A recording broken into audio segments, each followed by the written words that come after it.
भारत के 16वें राष्ट्रपति के चुनाव के लिए संपन्न हुआ मतदान। एनडीए उम्मीदवार द्रौपदी मुर्मू और विपक्ष के प्रत्याशी यशवंत सिन्हा के बीच था मुकाबला। 21 जुलाई को होगी मतगणना। प्रदेश विधानसभा में भी राष्ट्रपति चुनाव के लिए विधायकों द्वारा किया गया मतदान। मुख्यमंत्री मनोहर लाल ने कहा, एनडीए उम्मीदवार द्रौपदी मुर्मू सर्वाधिक मत प्राप्त कर होंगी विजयी।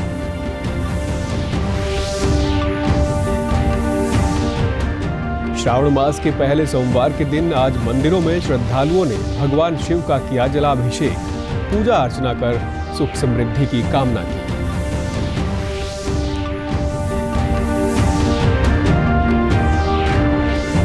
और एक भारत श्रेष्ठ भारत कार्यक्रम के तहत तेलंगाना से विद्यार्थियों का दल पहुंचा फरीदाबाद। हरियाणा की संस्कृति, खान पान और रहन सहन से होंगे रूबरू। नमस्कार, मैं सुरेंद्र कुमार। अब समाचार विस्तार से।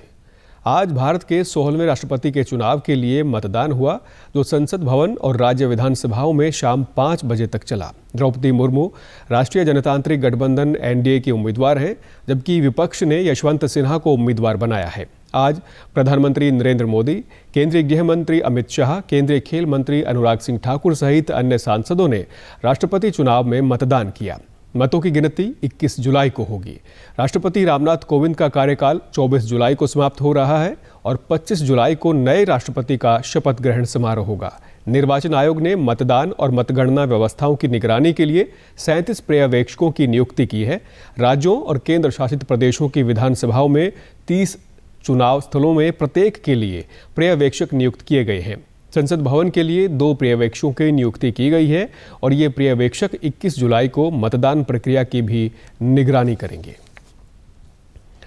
आज चंडीगढ़ में प्रदेश विधानसभा में भी राष्ट्रपति चुनाव के लिए विधायकों द्वारा मतदान किया गया। मतदान के बाद मुख्यमंत्री मनोहर लाल ने कहा कि राष्ट्रपति चुनाव में एनडीए की उम्मीदवार द्रौपदी मुर्मू विजयी रहेंगी। उपराष्ट्रपति के उम्मीदवार जगदीप धनखड़ पर अपनी प्रतिक्रिया देते हुए उन्होंने कहा कि वे बहुत योग्य उम्मीदवार हैं।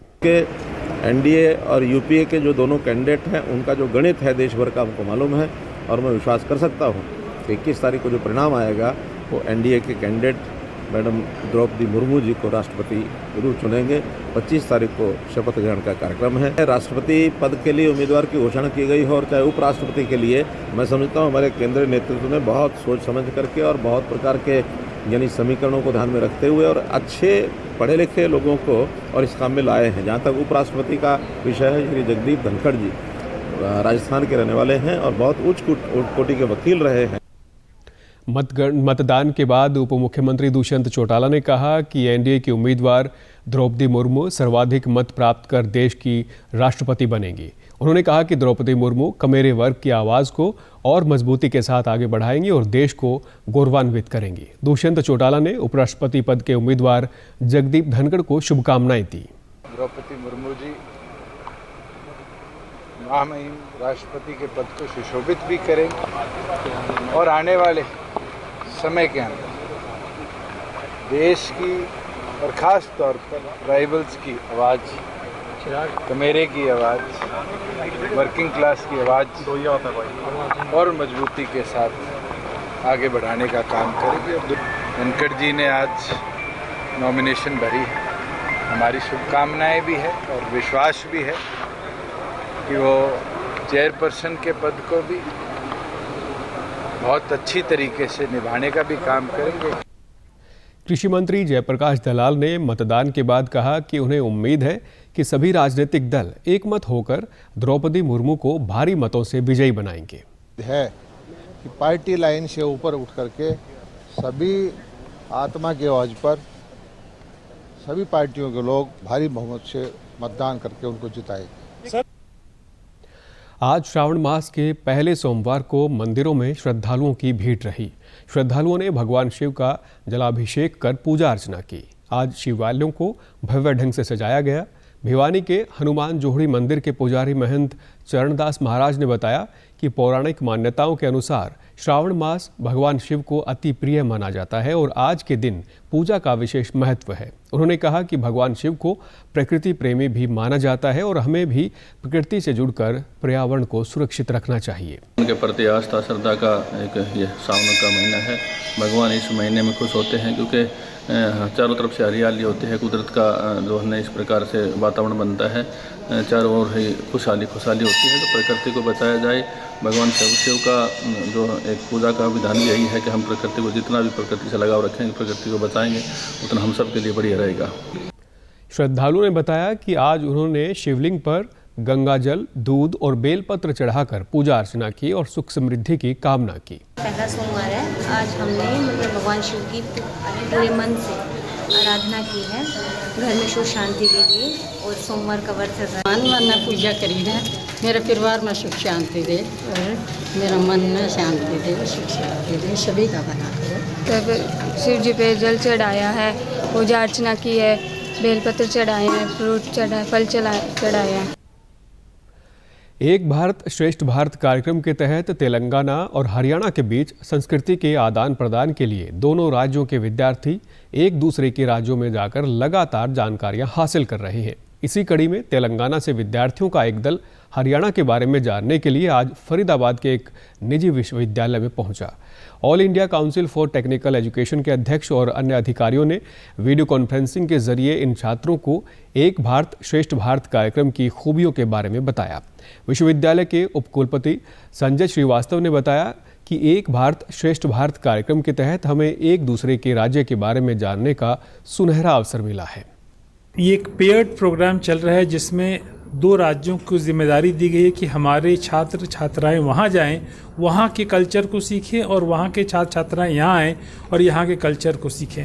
मानव रचना अंतर्राष्ट्रीय विश्वविद्यालय पहला विश्वविद्यालय देश का है जिसने ये दोनों काम पूरे किए हैं, जहाँ पे दो पीरियड के स्टेट के बच्चे हमारे पास आए हैं। एक भारत श्रेष्ठ भारत कार्यक्रम की विश्वविद्यालय में नोडल अधिकारी डॉक्टर गुरजीत कौर चावला ने बताया कि इस कार्यक्रम के तहत तेलंगाना से आने वाले विद्यार्थियों के लिए सुविधाओं की व्यवस्था की गई है। उन्होंने बताया कि इन विद्यार्थियों के दल को प्रदेश के विभिन्न स्थानों पर ले जाकर हरियाणा की संस्कृति, भाषा और खान पान से अवगत करवाया जाएगा। आए हैं तेलंगाना से, जो हायर एजुकेशन से भी हैं और स्कूल एजुकेशन से भी हैं। हमारे पास 50 स्टूडेंट्स आए हैं, 25 हमारे पास हायर एजुकेशन से हैं और 25 हमारे पास स्कूल एजुकेशन से हैं, जो कि डिफरेंट केंद्रीय विद्यालय से, गवर्नमेंट स्कूल से और नवोदय स्कूल के स्टूडेंट्स हैं।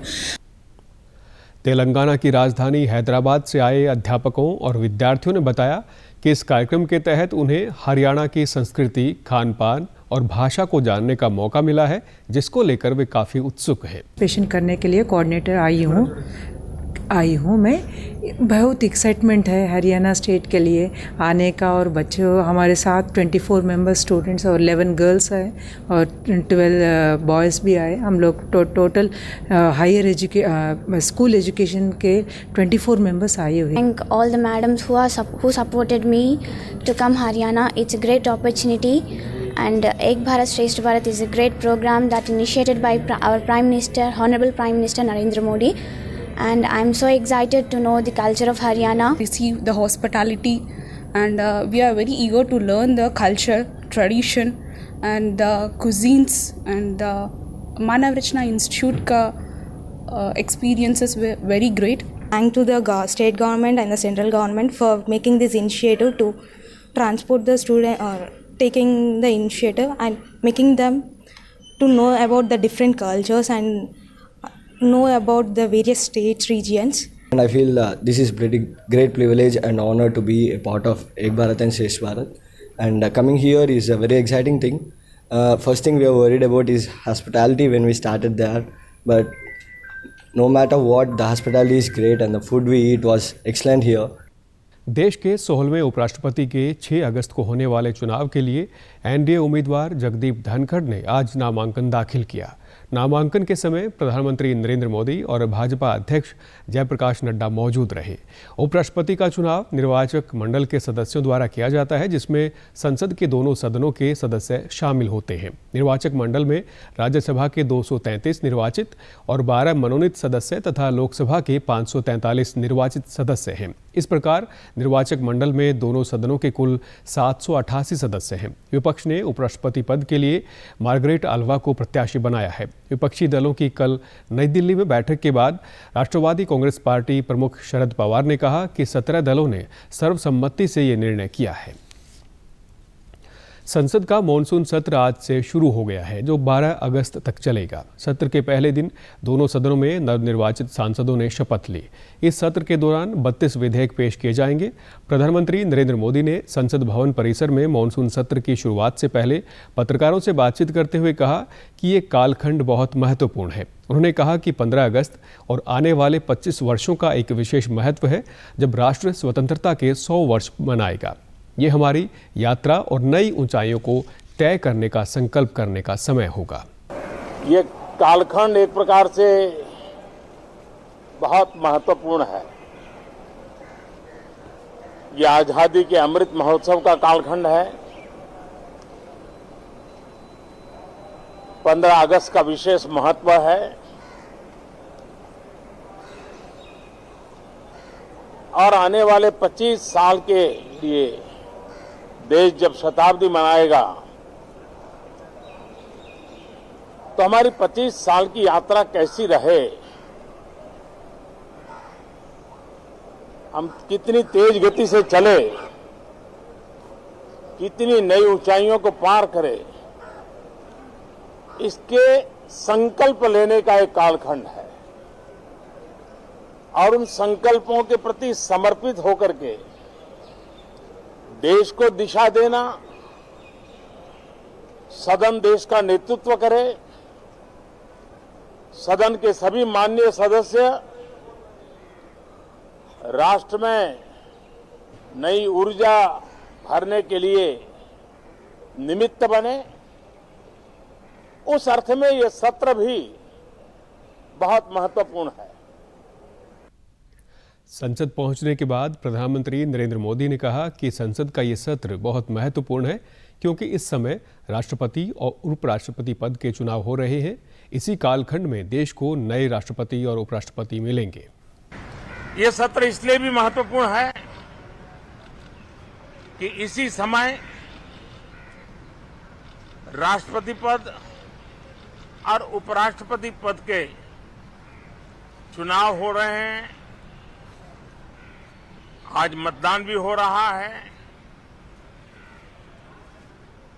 और इसी कालखंड में देश को नए राष्ट्रपति, नए उपराष्ट्रपति, उनका मार्गदर्शन प्रारंभ होगा।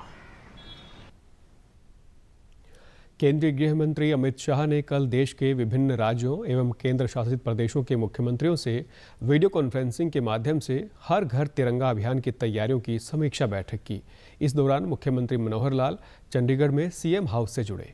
केंद्रीय गृह मंत्री ने कहा कि आज़ादी के 75वें अमृत महोत्सव के अवसर पर देश भर में हर घर तिरंगा अभियान चलाया जा रहा है। इस दौरान 13 से 15 अगस्त तक करीब 20 करोड़ घरों पर राष्ट्रीय ध्वज फहराया जाएगा। अमित शाह ने कहा कि ये अनूठा विश्व रिकॉर्ड बनेगा, जब देश के करीब 100 करोड़ से अधिक लोग हर घर तिरंगा अभियान से सीधा जुड़कर राष्ट्र की आज़ादी और शहीदों एवं देशभक्तों के प्रति अपनी राष्ट्रवादी भावना को प्रदर्शित करेंगे। उन्होंने कहा कि अपने राष्ट्रध्वज के प्रति ऐसा जोश, जुनून और जज्बा पूरी दुनिया में कहीं भी देखने को नहीं मिलता। मुख्यमंत्री मनोहर लाल ने बताया कि हरियाणा में लगभग 60 लाख घरों पर 13 से 15 अगस्त तक तिरंगा फहराया जाएगा। इसके लिए नागरिकों द्वारा खरीद कर स्वेच्छा से राष्ट्रध्वज फहराने के लिए प्रेरित किया जाएगा, न कि राज्य सरकार द्वारा तिरंगा खरीद कर उनको दिया जाएगा। भारत कोविड-19 के खिलाफ लड़ाई को मजबूत करने के लिए दुनिया का सबसे बड़ा टीकाकरण अभियान चला रहा है। केंद्रीय स्वास्थ्य और परिवार कल्याण मंत्रालय के मुताबिक राष्ट्रव्यापी टीकाकरण अभियान के तहत देश में अब तक कोविड रोधी टीकों की 200 करोड़ खुराक दी जा चुकी है। देश में पिछले 24 घंटों में 16,500 से अधिक नए मामले दर्ज किए गए हैं और 16,000 से अधिक मरीज स्वस्थ हुए हैं। प्रदेश में अब तक कोरोना रोधी टीके की 4,43,00,000 से अधिक खुराक दी जा चुकी है। प्रदेश में कोविड से 10,09,000 से अधिक लोग स्वस्थ हो चुके हैं, जबकि 2,032 मामले सक्रिय हैं। डीडी न्यूज़ हरियाणा पर देश और प्रदेश जुड़ी खबरों को विस्तार से जानने के लिए आप हमारे साथ फेसबुक, ट्विटर और यूट्यूब के माध्यम से भी जुड़ सकते हैं। हमसे जुड़ने के लिए आप हमारे सोशल मीडिया हैंडल को भी फॉलो कर सकते हैं। अब आप अपने मोबाइल फ़ोन से QR कोड स्कैन कर हमारे YouTube चैनल पर सीधे पहुंच सकते हैं। अंत में इस बुलेटिन के मुख्य समाचार एक बार फिर। भारत के 16वें राष्ट्रपति के चुनाव के लिए संपन्न हुआ मतदान। एनडीए उम्मीदवार द्रौपदी मुर्मू और विपक्ष के प्रत्याशी यशवंत सिन्हा के बीच था मुकाबला। 21 जुलाई को होगी मतगणना। प्रदेश विधानसभा में भी राष्ट्रपति चुनाव के लिए विधायकों द्वारा किया गया मतदान। मुख्यमंत्री मनोहर लाल ने कहा, एनडीए उम्मीदवार द्रौपदी मुर्मू सर्वाधिक मत प्राप्त कर होंगी विजयी।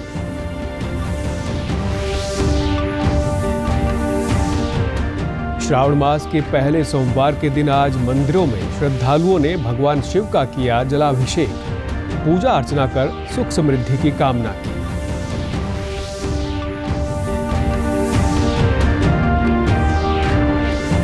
और एक भारत श्रेष्ठ भारत कार्यक्रम के तहत तेलंगाना से विद्यार्थियों का दल पहुंचा फरीदाबाद। हरियाणा की संस्कृति, खान पान और रहन सहन से होंगे रूबरू। समाचारों में आज इतना ही। नमस्कार।